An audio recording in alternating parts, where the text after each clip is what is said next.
하반기 업종 전망을 하는 시간 마련했습니다. 오늘은 애널리스트와 함께 하겠는데요. 엔터주에 대해서 알아보는 시간 마련을 했습니다. 엔터주 같은 경우에는 메가 IP의 귀환, 거기에다가 실적 개선, 한알령 해제에 대한 기대감 등 여러 가지 모멘텀이 섞여 있는데요. 자세한 내용 들어보도록 하죠. 오늘 이 시간 대신증권의 임수진 연구위원 모셨습니다. 어서 오세요. 네, 반갑습니다. 네, 저희가 또 엔터주에 대해서 수합 분석을 여쭤봤는데 화면으로 정리를 한 이후에 자세한 도움 말씀 들어보겠습니다. 화면으로 만나보시죠.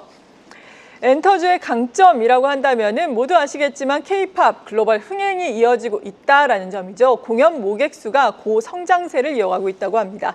컨텐츠의 경쟁력도 확대되고 있고요. 다만 약점으로는 메가 IP의 수익에 편중 리스크가 있다. 그리고 MD 산업 성장 초기 단계에 마진율이 약간 저조하다라는 점을 꼽아주셨습니다. 기회 요인도 살펴보도록 할까요? 앞서 말씀드린 중국 한알령 해제에 따른 모멘텀, 그리고 중국과 서구권의 해외 현지화 그룹의 성장 가능성을 꼽아주셨고요. 위험 요인으로는 정치적 리스크, 공연 유통 제한의 불확실성이 상존하고 있다는 점, 메가 IP 의존도에 따른 연예인 리스크를 꼽아주셨습니다. 네, 일단은 정부의 정책 모멘텀도 사실 K-팝 그리고 K-컨텐츠에 상당히 묻어있는 상황이잖아요. 네. 이 부분에 대해서 기대감을 가지고 계신지 궁금하거든요. 일단 개인적으로 중장기적으로 기대감을 크게 가지고 있습니다. 네. 아무래도 지금 K-팝 산업에서 어떻게 보면 문제라고 제기가 되고 있는 상황이 한국에서 공연장이 너무나도 부족하다 이런 부분이었습니다. 저희가 지난 4일에 이재명 대통령의 취임 연설을 통해서 어떻게 보면 이러한 지원 정책을 어떻게 보면 의지를 좀 밝혔었고요. 저희가 5만 석 이상의 공연장이 한국에는 굉장히 부족한 상황입니다. 그렇기 때문에 저희가 K-팝이 인기 있음에도 불구하고 오히려 일본이라든지 해외에서 공연을 많이 한 이유가 공연장이 부족해서고, 이러한 부분을 채워준다면 공급단에서 지금 부족했던 문제를 해소하면서 실적이 가파르게 개선해 나갈 수 있다, 이렇게 보고 있습니다.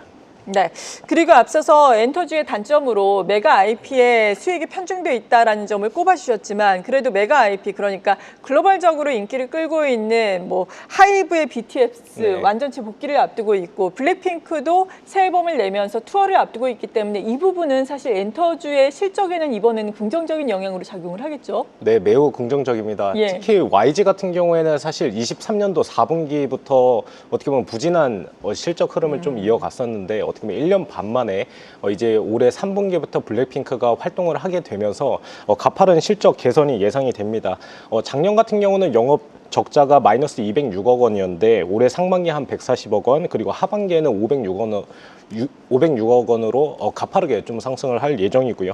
저희가 하반기에는 기대 포인트들이 사실 방탄소년단 블랙핑크 이외에도 굉장히 많습니다. 네. 그게 뭐냐면 지금 엔하이픈, 투바투, 세븐틴, 스트레이키즈, 트와이스 같이 이미 방탄소년단 블랙핑크가 없던 시기에도 고성장을 좀 기록했던 아티스트가 새로운 대규모 공연을 좀 발표하면서 어떻게 보면 하반기부터가 본격적인 공연 중심의 좀 빅사이클이다라고 말씀드리고 있습니다. 네, 그렇다면 앞서서 약점으로 작용을 한다라고 짚어주셨던 메가 IP의 편중된 수익성에 대한 우려는 올해는 없다라고 볼 수가 있는 건가요? 일단은 지금도 어느 정도는 있습니다. 이게 약점으로 작용할 수밖에 없는 게, 예를 들어 한 아티스트가 차지하는 비중이 30%에서 50%까지 차지하는 상황도 있고요. 예를 들어 스트레이키즈라든지 트와이스가 차지하는 비중이 전체 매출의 한 70에서 80% 정도 차지를 하고 있습니다. 이런 구조적인 약점은 어떻게 보면 K-팝에 지속적으로 제기됐던 문제였는데, 과거와 달리 신인의 데뷔 숫자가 굉장히 많이 늘어나고 있어요. 코로나 이전에는 1년에 한 팀 정도 데뷔를 했다면 이제는 3팀에서 4팀, 각 엔터사별로 이렇게 데뷔를 하고 있기 때문에 연간으로 보면 한 11팀 정도 데뷔를 하고 있습니다. 이 신인들의 성장세가 굉장히 가파르기 때문에 그 편중 리스크가 점차 완화되는 추세고요. 방탄소년단을 예로 들면 22년도에 전체 매출의 한 80% 정도 차지했는데, 이제 내년도에 완전체 활동을 하더라도 한 30% 정도 미만으로 좀 편중 리스크가 좀 약화되고 있다라고 긍정적으로 평가하고 있습니다. 네, 그리고 앞서서 엔터주에 있어서 기회 요인으로는 해외 중국이라든지 서구권의 현지화된 그룹이 요즘에 많이 나오고 있지 않습니까? 이 부분을 꼽아주셨는데 실제로 퍼포먼스가 어떻게 나오고 있나요? 일단 해외 현지화 그룹은 너무 좋습니다. 아, 그래요? 일단 지금 캐치아이가 빌보드 핫백에서 벌써 들어갔고요. 지금 캐치아이뿐만이 아니라 뭐 일본이라든가 뭐 중국에서도 굉장히 현지화 그룹들이 많이 나오고 있는 상황인데, 저는 현지화 그룹 같은 경우에는 엔터사의 중장기적 성장 동력이다라고 말씀드리고 있습니다.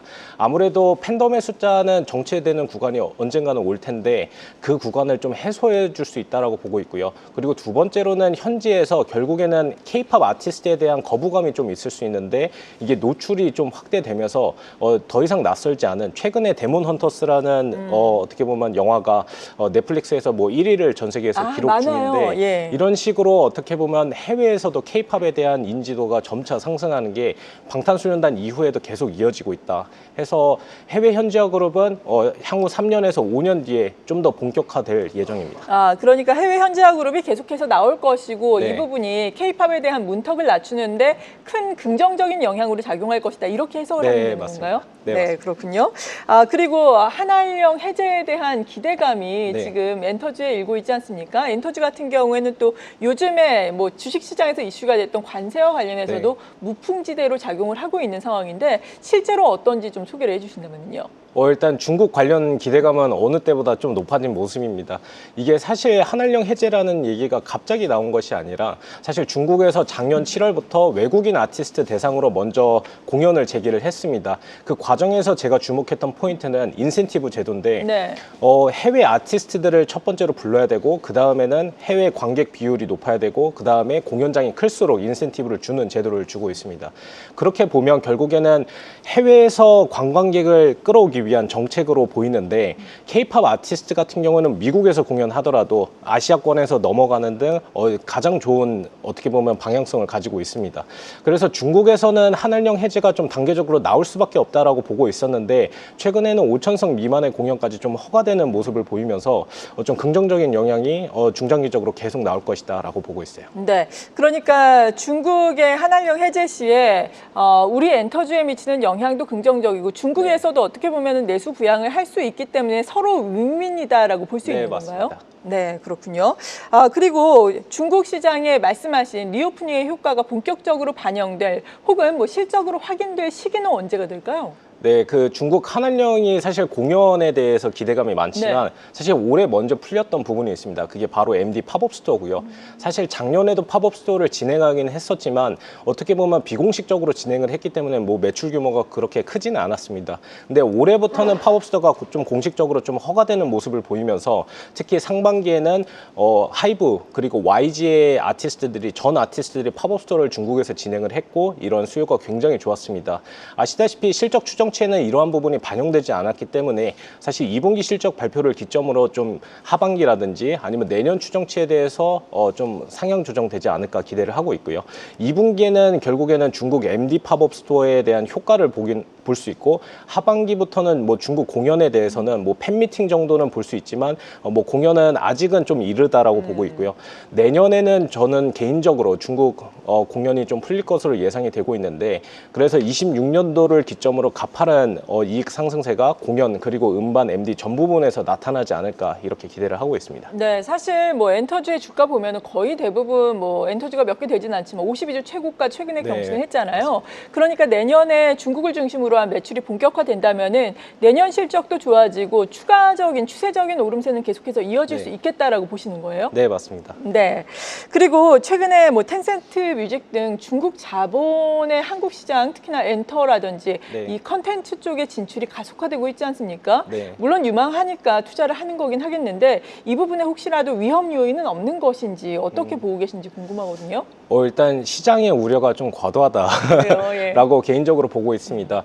텐센트 뮤직을 저희가 너무나도 높게 평가하는 경향이 있고요. 텐센트 뮤직이 최근에 뭐 SM의 지분은 10%를 좀 인수하기도 했고, 과거에는 뭐 카카오, 엔터 카카오 그리고 YG까지 또 인수를 했었습니다. 근데 텐센트 뮤직의 엔터의 약간 입장은 뭐냐면, 결국에는 그 중국에서 내수 시장에서만 플레이했던 엔터사인데, 글로벌로 좀 진출하기 위한 발판으로서 해외 엔터사들과 네트워크 차원에서 좀 지분을 인수를 하고 있습니다. 결국에는 그 중국 공연 이외에 해외 공연에서 예를 들어 SM 아티스트와 함께 협업을 하고 싶다는 의지를 좀 최근에 밝혔었고요. 그 과정에서 사실 한국 엔터사 입장에서는 수혜를 좀 볼 수가 있습니다. 더 높은 조건을 아무래도 텐센트 뮤직에서 제시를 할 것이기 때문에 이러한 부분이 긍정적이고요. 그리고 향후에 한알령 해제 시 중국에서 활동을 할 때 아무래도 텐센트 뮤직이 뭐 현지에서는 유통 네트워크라든지 이런 게 월등하기 때문에 이러한 부분에서 큰 도움을 좀 받을 수 있지 않을까 하면서 기회로 보고 있고요. 리스크라고 한다면 현재 지분율은 거의 한 10% 정도에 멈춰 있는데 만약에 한 40%에서 50% 어떻게 보면 경영권에 좀 침해하는 정도가 오게 된다면 향후에 뭐 C팝 아티스트가 크게 뭐 K팝 아티스트를 뭐 넘어가는 뭐 기술력 탈취라든지 막 이러한 부분도 우려할 수 있는데 현재로서는 그러한 리스크까지 고려할 필요는 없다라고 개인적으로 보고 있습니다. 네, 오늘 이 시간 하반기 유망 업종에 대해서 애널리스트와 함께 도움 말씀 듣고 있습니다. 엔터주에 대한 이야기 나누고 있는데 엔터주에 있어서 하반기에 우리가 또 주의 깊게 봐야 할 변수는 어떤 것들이 있다고 보십니까? 일단 가장 중요한 건 MD 실적이라고 보고 있습니다. 아까 약점으로도 소개해드렸던 네. 부분이 마진율이 안 좋다 이 부분인데 결국 과거에는 사실 응원봉 판매 비중이 50에서 70% 될 정도로 굉장히 높았는데 최근에는 상시 MD가 판매량이 높아지면서 아무래도 마진율이 좀 하락세를 기록을 하고 있습니다. 다만 저는 반대로 어떻게 보면 실적 서프라이즈 효과를 기대할 수도 있다라고 보고 있습니다. 이게 과거에는 저희가 추정을 했을 때 공연 모객수 한 명당 MD 판매량 이런 것들을 예측을 했었는데 이제는 비활동기에도 팝업 스토어라든지 온라인 판매 채널을 통해서 상시 MD를 굉장히 적극적으로 판매하고 있기 때문에 이러한 부분들이 2분기 실적 발표를 통해서 하반기에 대한 눈높이가 높아질 수 있다라고 보고 있습니다. 네. 그리고 또 시청자 여러분들이 궁금해 하시는 게 과연 네. 애널리스트는 어떤 네. 종목을 가장 유망하게 보고 네, 있을까 이 부분일 텐데 탑픽 종목은요? 올해 주가 패턴이 굉장히 명확하다고 보고 있습니다. 결국에는 올해부터 27년도까지는 대규모 공연 사이클이기 때문에 공연 일정이 발표한 시점이 주가 상승률이 굉장히 높게 나타납니다. 작년 4분기엔 JYP였고 올해 상반기에는 YG 블랙핑크 요인이었습니다. 하이브 같은 경우에는 하반기에 발표할 아티스트가 많습니다. 3분기에는 투바투 그리고 4분기에는 세븐틴, 내년 1분기에는 엔하이픈 그리고 방탄소년단의 공연 일정이 좀 발표될 것으로 예상되기 때문에 모멘텀이 가장 많은 엔터사고 업사이드가 굉장히 많이 남아있다라고 보고 있습니다.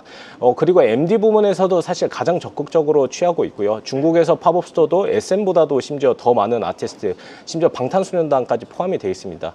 사실 내년 실적 추정치 자체가 방탄소년단에 대해서 어떻게 보면 과소평가돼 있다라고 보고 있는데 이런 추정치가 상향 조정되는 과정에서 목표 주가가 지금은 뭐 30만 원대지만 40만 원대까지 올라갈 가능성도 매우 높다라고 보고 있어서 가장 최선호주로 추천을 드리고 있습니다. 네, 최선호주는 하이브가 되겠다라고 말씀해 주셨습니다. 또 그제네요. 52주 최고가를 경신으로 한 하이브가 되겠습니다.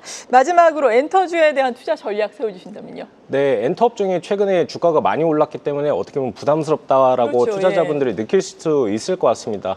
가장 중요한 거는 결국 엔터 산업은 실적에 따라서 주가가 형성이 되기 때문에 실적을 좀 확인하셔야 된다라고 말씀드리고 있고요.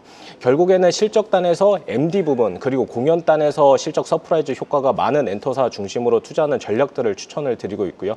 그 부분에서는 하이브 그리고 YG를 추천을 드리고 있습니다. 네, 그렇군요. 하이브와 YG를 추천을 주시고 계시다라고 말씀해 주셨는데 YG 같은 경우에는 또 블랙핑크 월드 네, 투어 맞습니다. 앞두고 있잖아요. 얼마 전에 또 월드 투어 얼마나 모객이 될지 이 부분을 정리하신 자료도 네. 있더라고요. 네. YG에 대한 기대감은 어떻습니까? YG 기대감은 굉장히 높습니다. 네. 사실 제가 개인적으로 250만 명 모객을 할 것이다라고 예상을 했었는데 최근 컨센서스도 이제는 250만 수준까지 올라갔습니다. 저도 과소평가했다고 생각했던 부분이 최근에 공연 30회에 대해서 수요를 봤더니 굉장히 높았습니다. 미국에서는 다이너믹 프라이싱을 적용한 티켓 가격은 뭐 100만 원대까지 형성을 했고요.